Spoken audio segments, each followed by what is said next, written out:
The holographic display flickered with 1,000 alien faces as Instructor Zixtal adjusted his fourth set of compound eyes, peering down at the newest batch of cadets. His mandibles clicked in barely concealed disdain as he reached the human section of the orientation ceremony. And here we have our special participants, he drawled, antennae twitching. The Deathworlders from Sol 3, or as they insist on calling it, Earth. Chen Wei maintained perfect parade rest, fighting back an eye roll that would have made her drill sergeant back home proud. Next to her, the other human cadets stood equally still, though she could sense their shared amusement at being labeled special. Again. For those unfamiliar with Deathworld classifications, Zixtal continued, his voice dripping with what he probably thought was educational enthusiasm. These cadets come from a planet with crushing gravity, extreme temperature variations, and toxic levels of oxygen. Somehow, they've managed to evolve sapience despite these challenging conditions. The assembled alien cadets murmured among themselves, their various appendages gesturing in what Chen recognized as their species equivalent of pointing and whispering. She'd seen it all before during the admission trials, right before she'd broken every physical assessment record in the Academy's history. However, Zixtal raised all four of his primary limbs for emphasis. The annual war games are not merely a test of brute strength or primitive survival instincts. They require sophistication, strategic thinking, and most importantly, an understanding of civilized combat protocols. Chen bit the inside of her cheek to keep from laughing. Civilized combat protocols. Right. Because nothing said civilized like the time humanity had to explain to the Galactic Council why boxing wasn't actually a form of ritual cannibalism.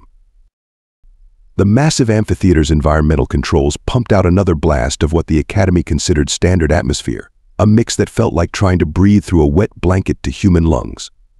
Chen took another deliberately deep breath, watching with satisfaction as nearby alien cadets flinched at the sight of a Deathworlder casually handling what they considered near-toxic levels of oxygen.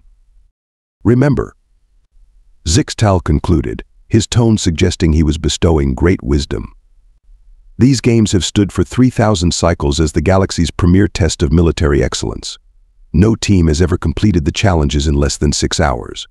We expect all participants to uphold the proud traditions of tactical warfare that have kept peace among the civilized species. Chen exchanged a quick glance with her fellow human cadets. They'd spent the last 6 months studying those proud traditions, and more importantly, studying their countless exploitable loopholes. After all, humanity hadn't survived on Earth by following rulebooks written for worlds where the weather didn't try to kill you on a daily basis.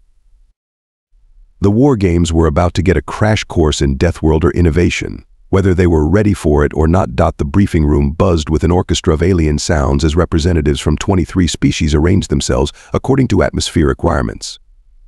The Floraxians, looking like sentient crystal trees, clustered near the UV lamps. The gelatinous MRXi wobbled in their containment spheres, leaving trails of bioluminescent slime. In the high-pressure corner, the crab-like Core X clicked their battle claws impatiently. "Look at them sizing us up," Maria Rodriguez whispered to Chen, her scarred hands adjusting the environmental suit's settings. "You'd think they'd never seen a mammal before." Technically, Cadet Rodriguez Raj Patel chimed in, his dark eyes gleaming with mischief. "They're trying to figure out how we're standing upright in what they consider bone-crushing gravity." He paused to wave cheerfully at a group of hovering Zareks, who promptly lost altitude in surprise. Dmitry Kovalev, the final member of their squad, looked up from his datapad with a snort. "My favorite is still the official complaint about our endurance stats being mathematically impossible." The room's holoprojector flickered to life, displaying the War Games rulebook, all 12,000 pages of it. Chen had memorized every word, especially the parts that didn't explicitly say no. Each team announced the Koroks Games Master, their translator struggling with the clicks, will be deployed to separate sectors of the combat sphere. Your objective is to capture the central command node while defending your own. Traditional victory requires eliminating 90% of opposing forces. A Floraxian representative raised a crystalline appendage. "Query about the human team: how will they manage without natural armor or redundant organs? Or proper environmental shielding?" added a Maraxi, their sphere pulsing smugly. or basic gravitational assistance chittered a ZRX. Rodriguez cracked her knuckles, the sound making nearby aliens flinch. That's cute. They think we need help with gravity. Teams have 6 hours to achieve victory, continued the game's master, pointedly ignoring the interruptions. Weapons are set to simulation mode. Death results in elimination. Traditional tactics and proper combat protocols must be. Question. Chen raised her hand, expression innocent. The rules say traditional tactics must be employed, but whose traditions? Because Earth has some fascinating military history. The aliens' collective silence was deafening. Somewhere in the back, a Maraxi's containment sphere developed a nervous crack. Human traditions are not applicable, the game's master managed, all 6 eyes blinking rapidly. Of course not, Kovalev agreed pleasantly, while Patel quietly added another loophole to their strategy list. They'd spent months preparing for this, studying every species' weaknesses, limitations, and most importantly, their assumptions about humans. As they headed to their deployment zone, Chen caught snippets of alien conversation. Poor primitives won't last 10 minutes. Should we tell them about the atmospheric variations?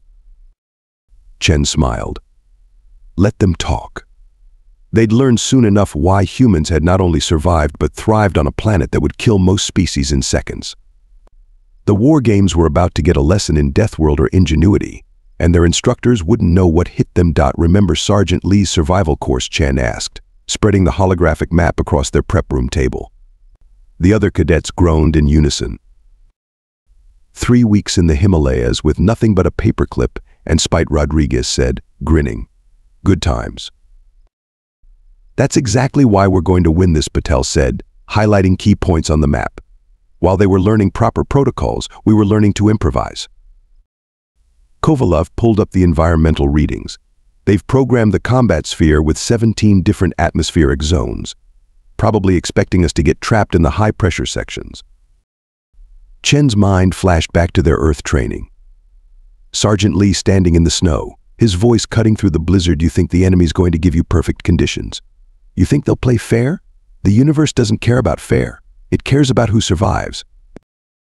They've labeled us as strategic threats, Patel noted, pulling up their classification file. But look at the threat assessment. They think we're dangerous because of our strength and aggression. Not one mention of adaptability. Rodriguez laughed. They really believe we're just dumb brutes who got lucky with evolution. Have they even read Earth's military history? Better they don't, Chen said, zooming in on the central command node. The Kararks expect us to charge straight in. The Floraxians think we'll hide in the low-gravity zones. The Maraxi have probably calculated every possible traditional approach. So we do what humans do best, Kovalev said, eyes gleaming. We change the rules. Outside their prep room, the alien teams were running combat simulations based on thousands of years of galactic warfare. None of their scenarios included the possibility of a species that had learned to fight in everything from underwater caves to mountain peaks, from Arctic tundra to burning deserts. They think they're prepared for Deathworlders, Chen said, finalizing their plan. But they're prepared for the Deathworlders they imagine we are, not the ones we actually are. As the deployment countdown began, Chen remembered another thing Sergeant Lee used to say: the most dangerous weapon isn't the one in your hands, it's the one in your head. Time to show the galaxy exactly why humans had earned their reputation. And the annual war games commence in 3, 2, 1. The moment the force fields dropped, chaos erupted, but not where anyone expected it. The humans. They're going backwards, the commentator's translator squealed in confusion. They're retreating from their command node. In the observation deck, Instructor Zixtal's mandibles clattered in disbelief. Impossible. No species abandons their defensive position. It's suicide. But Chen's team wasn't retreating. They were running full sprint through what the arena designated as a level 9 pressure zone, their environmental suits creaking under the strain. To the aliens watching, it looked like madness. To anyone familiar with deep-sea training on Earth, it was just another Tuesday. Rodriguez, now Chen commanded. Rodriguez pulled out their modified environmental controllers, technically within regulations, if you read the fine print about personal equipment adjustments. With a few quick taps, they vented their suit atmosphere in a controlled burst. The result was spectacular. 3 top-ranked Floraxian teams, who had been setting up their traditional crystal fortress formations, suddenly found themselves in a rapidly expanding cloud of oxygen-rich atmosphere. Their crystalline forms began resonating at frequencies their combat systems couldn't handle. Did they just weaponize their breathing air? A Marexi commentator wobbled in shock. 15 eliminations in the first minute, the announcers screeched. The Floraxians they're out. This violates every standard combat protocol. But Chen's team was already moving. Kovalev had reprogrammed their gravity compensators to create localized fluctuations perfectly legal, since the rules only specified maintaining stable personal gravity control.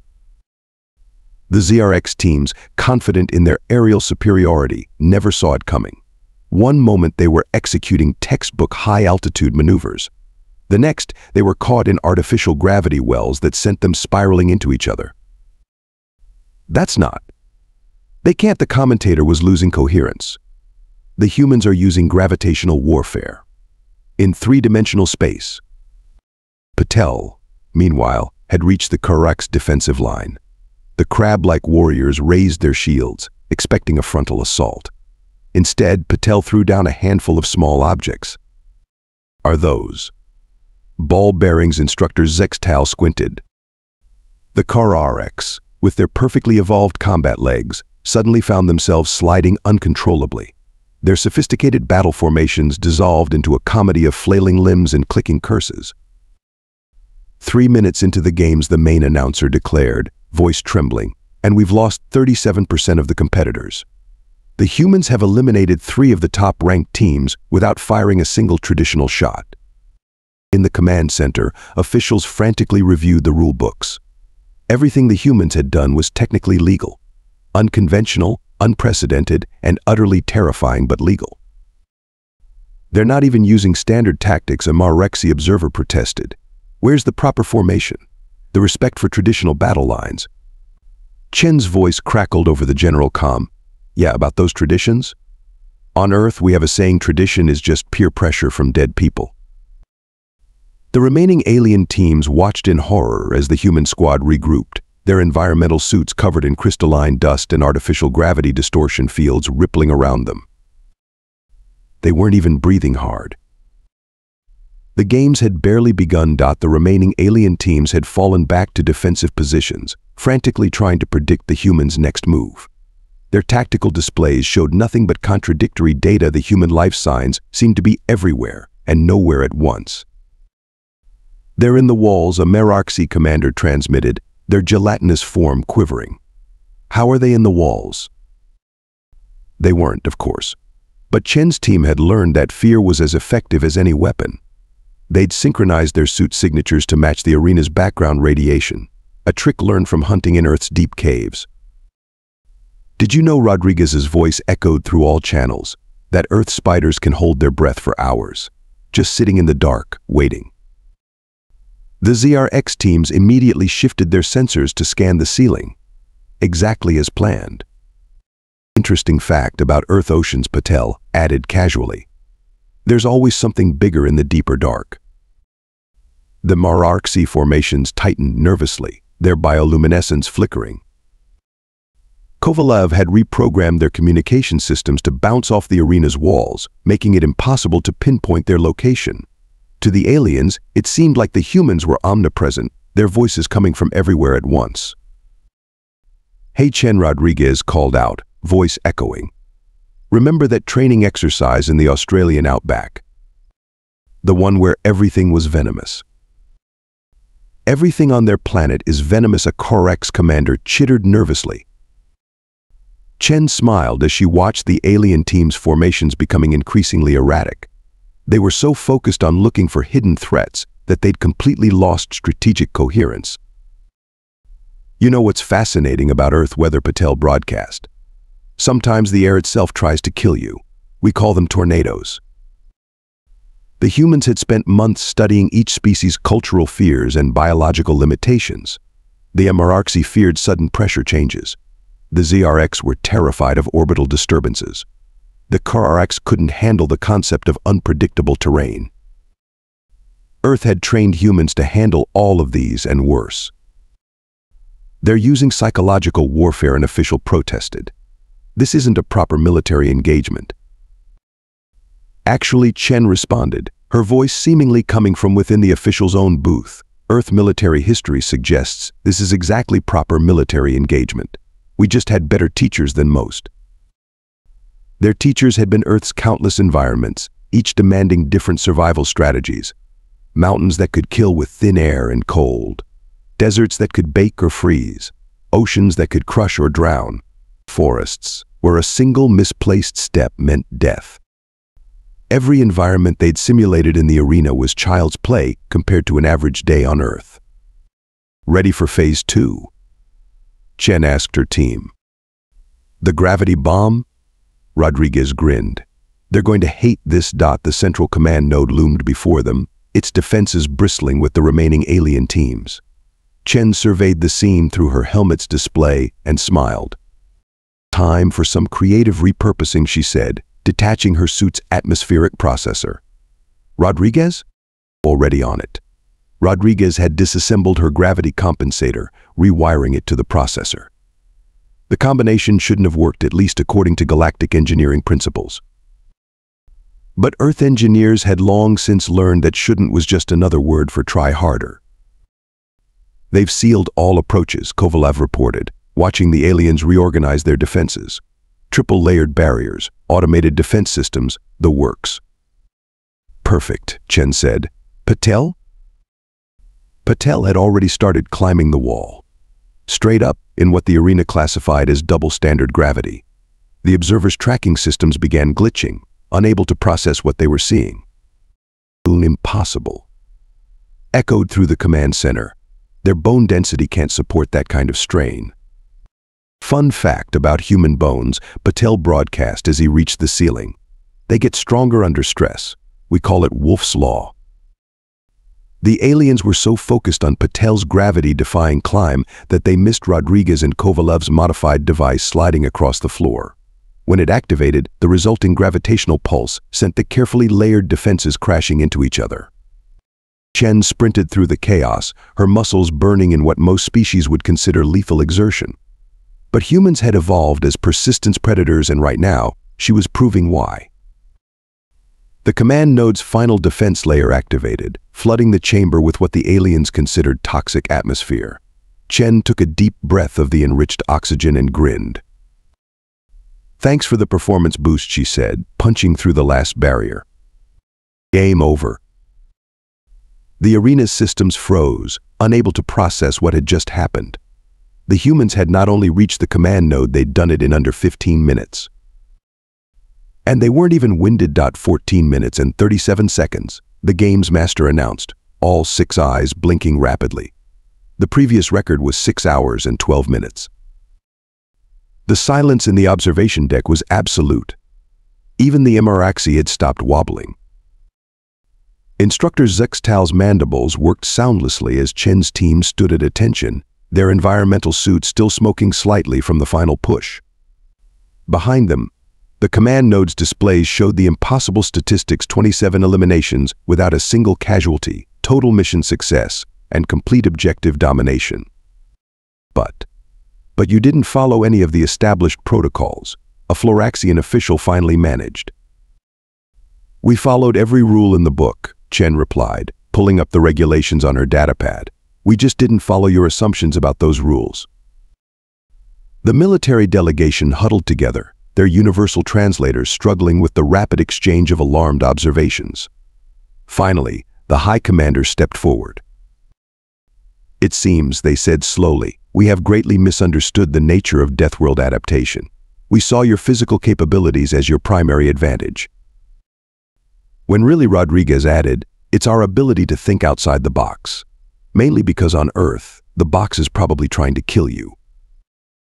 The announcement went out across the galaxy. Humans had not only won the war games, they'd revolutionized them.